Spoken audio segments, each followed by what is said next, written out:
এত গরম পড়েছে, কিসের গরম, কিসের রান্না বাড়া, খাওয়া দাওয়া গরমে কোনো কিছুই ভালো লাগে না। তবুও যেহেতু বাচ্চারা আছে, ডালটা ঘুটে নিয়েছি, আম দিয়ে দিয়েছি, টমেটো দিয়ে দিয়েছি, কাঁচামরিচ, এখানে রসুন আর হলো পেঁয়াজ আর কাঁচা জিরে নিয়ে নিয়েছি। ডালটা বাগার দিয়ে দিলাম। ডালটা খেতে কিন্তু সেই টক ছিল, খেতেও টেস্ট ছিল। এখানে পেঁয়াজ নিয়েছি, এলাচ দারচিনি নিয়েছি, তেল নিয়ে নিলাম, এগুলোকে বাদামি কালার করে ভেজে নেব। সব মশলাই কিন্তু নিয়ে নিয়েছি, দেখো। তারপরে আমি কি কি মশলা নেব তোমাদের দেখিয়ে দিচ্ছি। আদা রসুন বাটা, জিরে গুঁড়া, ধনে গুঁড়া, হলুদ, লবণ।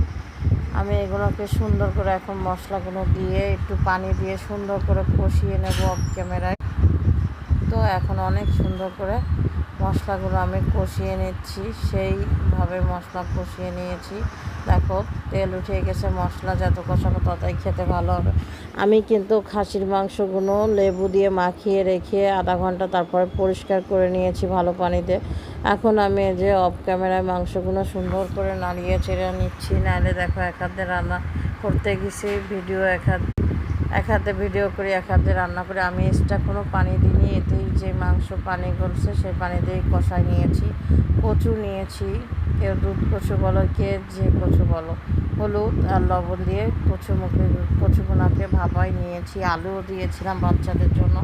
তারপরে এই পর্যায়ে আমি সুন্দর করে এগুলোকে কষিয়ে নিচ্ছি, কচুগুলো আর খাসির মাংসটা। কে কে খাসির মাংস আর কচুর খাওনি, রান্না করে খাবার খেতে কিন্তু সেই লাগে। আমি ফুটন্ত গরম পানি দিয়ে দিলাম। আবারও আমি এক হাতে নাড়াতে পারতেছি না, এক ক্যামেরায় সুন্দর করে নাড়িয়ে নিয়ে এখন ঢেকে দিয়ে কিছু নেড়ে নিব। সুন্দর করে রান্না করে নিয়েছি। এখন জিরের গুঁড়ো দিয়ে নামিয়ে নিচ্ছি। এভাবে ঢেকে রেখে দেব। নীলা মার্কেটে গিয়েছিলাম, যেহেতু বাচ্চা ঘুরতে যেতে চাইছিল, 2টা চামচ কিনেছি। আর একটা লাভ পুডিং বানাবো, এটা কিনলাম। আর একটা পিরিচ কিনছি, পিরিচ বলো বা কলার পাতার